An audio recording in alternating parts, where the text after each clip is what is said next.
A paz do Senhor. Vamos à leitura da Bíblia Sagrada em um ano. Hoje, 21 de julho de 2024, nosso 203º dia da leitura. Estamos realizando a leitura na Bíblia Sagrada da UIAT, na nova tradução, na linguagem de hoje da Sociedade Bíblica do Brasil. Hoje a nossa leitura está em Isaías, capítulo 22, 23 e 24. Vamos acompanhar juntamente comigo essa leitura? Capítulo 22. Mensagem contra Jerusalém. Esta é a mensagem a respeito do Vale da Visão. Por que é que vocês estão nos terraços gritando e festejando? Porque a cidade está toda alvoroçada e alegre? Os soldados de Jerusalém que morreram nesta guerra não foram mortos em batalha. Todos seus oficiais fugiram e foram presos antes de terem atirado uma só flecha. Até os que fugiram para muito longe também foram presos. Por isso eu disse: vão embora, deixe-me chorar amargamente. Não tentem me consolar por causa da desgraça do meu povo, pois o Senhor, o Deus Todo-Poderoso, nos enviou aquele dia, um dia de terror, de confusão e de derrota no Vale da Visão. As muralhas da cidade foram derrubadas e os gritos dos seus moradores foram ouvidos nas montanhas.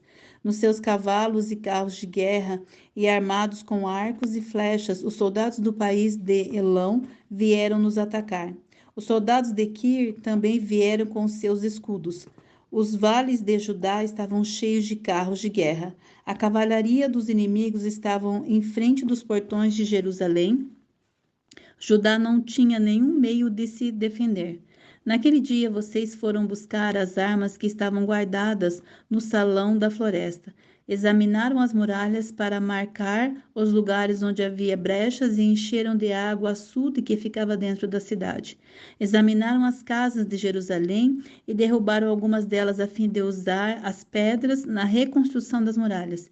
Entre as duas muralhas vocês construíram um reservatório para guardar a água que vinha do açude velho. Porém, vocês não deram atenção a Deus, que há muito tempo já havia planejado todas essas coisas. Não confiaram naquele que fez tudo isso acontecer. O Senhor, o Deus Todo-Poderoso, os estava convidando a chorar e se lamentar, a rapar os cabelos e vestir roupas feitas de pano grosseiro em sinal de tristeza. Em vez disso, vocês se divertiram e festejaram, mataram touros e ovelhas, comeram e beberam vinho à vontade. Vocês diziam: comamos e bebamos, porque amanhã morreremos. O Senhor Todo-Poderoso se revelou a mim e me disse: não perdoarei essa maldade que eles fizeram. Todos morrerão sem serem perdoados. Eu, o Senhor, o Deus Todo-Poderoso, falei. Mensagem contra Sebena. O Senhor, o Deus Todo-Poderoso, ordenou que eu fosse falar com Sebena, o administrador do palácio do rei. Ele lhe dissesse o seguinte: o que é que você está fazendo? Quem disse que você tinha o direito de cavar a sua sepultura na rocha, no lugar mais alto do monte? Você é poderoso, mas o Senhor vai agarrá-lo com toda a força e vai jogá-lo longe. Ele vai pegá-lo como quem pega uma bola e vai jogá-lo longe. Num país enorme, ali você morrerá perto dos seus carros de guerra, que eu enchiam de tanto orgulho, pois você é uma vergonha para o seu patrão, o rei de Judá. O Senhor Deus disse a Sebena: eu vou tirar você da sua alta posição e vou rebaixá-lo. Então chamarei o meu servo Eliaquim, filho de Hilquias, e eu o vestirei com roupa de administrador. Ele darei o cinto que você usava e passarei para ele toda a autoridade que você tinha. Eliaquim será como um pai para os moradores de Jerusalém e para o povo de Judá. Darei a ele as chaves do cargo que ele ocupara como o homem mais poderoso do país, logo abaixo do rei. O que ele abrir, ninguém fechará, e o que ele fechar, ninguém abrirá. Eu o firmarei no seu lugar, como uma estaca que foi fincada firmemente no chão, e toda a sua família se sentirá honrada por causa dele. Mas os seus parentes, desde os mais importantes até os mais humildes, vão se tornar uma carga pesada para ele, pois viverão às suas custas e eles serão como canecas, vasos e jarros pendurados numa estaca. Assim como a estaca quebra com todo esse peso, assim Eliaquim perderá sua posição e todos os seus parentes ficarão sem recursos. Eu, o Senhor Todo-Poderoso, falei. 23, mensagem contra Tiro e Sidom. Esta é a mensagem contra Tiro. Chorem, marinheiros que estão em alto mar, pois a cidade de Tiro está arrasada. Não há nenhuma casa de pé e o porto foi destruído. Vocês receberam essa notícia na ilha de Chipre. Soltem gemidos de tristeza, vocês, moradores do litoral, negociantes de Sidom. Os seus viajantes atravessavam o mar e navegavam nos oceanos imensos. Do rio Nilo no Egito viam os cereais que vocês vendiam a todas as nações, tirando disso grandes lucros. Fiquem envergonhada a cidade de Sidom e você também, Tiro, fortaleza da beira do mar. Pois o mar disse: Nunca tive dores de parto, nem dei à luz, nunca criei filhos ou filhas, e o povo do Egito ficará aflito quando eu souber o que aconteceu com Tiro. Moradores da Fenícia, chorem de dor, fujam para a Espanha. Será esta e a alegre cidade de Tiro, que foi fundada há séculos. Será esta cidade que enviou seus filhos para fundarem colônias em regiões distantes? Tiro era uma cidade importante, os seus negociantes eram como príncipes e os seus comerciantes eram respeitados no mundo inteiro. Quem foi que planejou tudo isso contra Tiro? Foi o Senhor Todo-Poderoso que fez esses planos, a fim de humilhar os orgulhosos e rebaixar os mais poderosos do mundo. Moradores das colônias que ficam na Espanha, cultivem as suas terras, como se faz nas margens do rio Nilo, pois o porto de vocês já não existe mais. O Senhor levantou a mão para castigar o mar. Ele derrubou reinos. Ele deu ordem para que as fortalezas da Fenícia fossem destruídas. Ele disse a Sidom: Pobre cidade, tão perseguida, pare de se divertir. Mas o que os seus moradores fujam para Chipre, não ficarão seguros. Vejam esta cidade, que agora está arrasada. Foram os babilônios e não os assírios que construíram rampas de ataque em volta dela. Destruíram suas fortalezas e deixaram tudo em ruínas. Chorem, marinheiros que estão em alto mar. A cidade de Tiro foi destruída e agora vocês não têm um porto seguro. Está chegando o tempo em que Tiro ficará esquecida por 70 anos, que é o tempo da vida de um rei. Mas depois desses 70 anos, Tiro será como a prostituta daquela canção que diz assim: Ó prostituta esquecida por todos, pegue a harpa e dê voltas pela cidade, toda a música bonita, e cante as suas canções, para que todos lembrem de novo de você.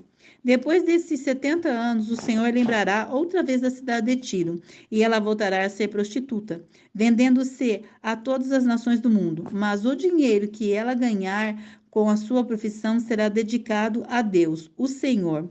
Ele não poderá ficar com esse dinheiro. Aqueles que adoram o Senhor o usarão para comprar muita comida e roupas finas. 24. O Senhor castigará o mundo.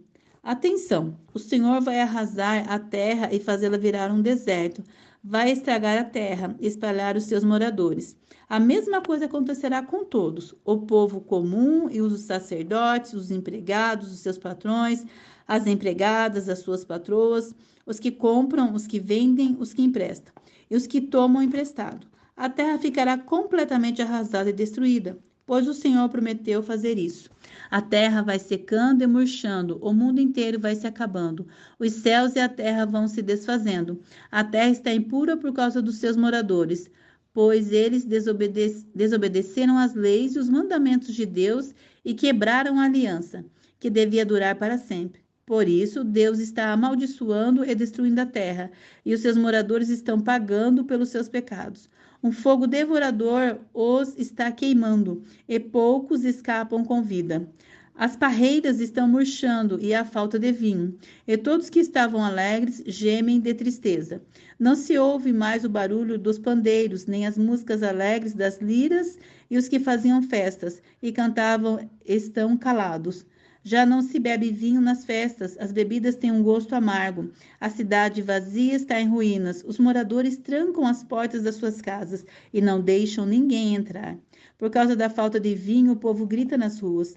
Toda a alegria desapareceu e ela foi expulsa da terra. A cidade está em ruínas, os portões estão em pedaços, assim como poucas azeitonas ficam nas oliveiras e poucas uvas ficam nas parreiras, depois de terminada a colheita. Assim também em todos os países do mundo, poucas pessoas ficarão com vida.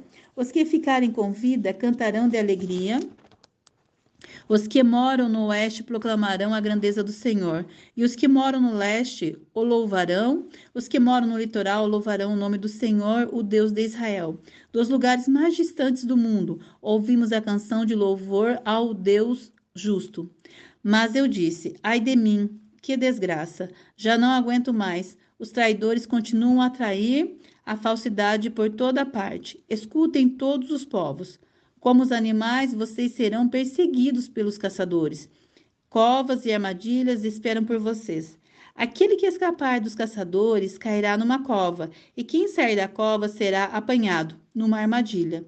As represas do céu vão se abrir, os alicerces da terra serão abalados, a terra vai tremer e se rachar, ela ficará completamente despedaçada. A terra andará cambaleando como um bêbado, será sacudida de um lado para outro, como uma barraca na ventania. Os pecados que a terra carrega são tão pesados que ela cai e não consegue se levantar.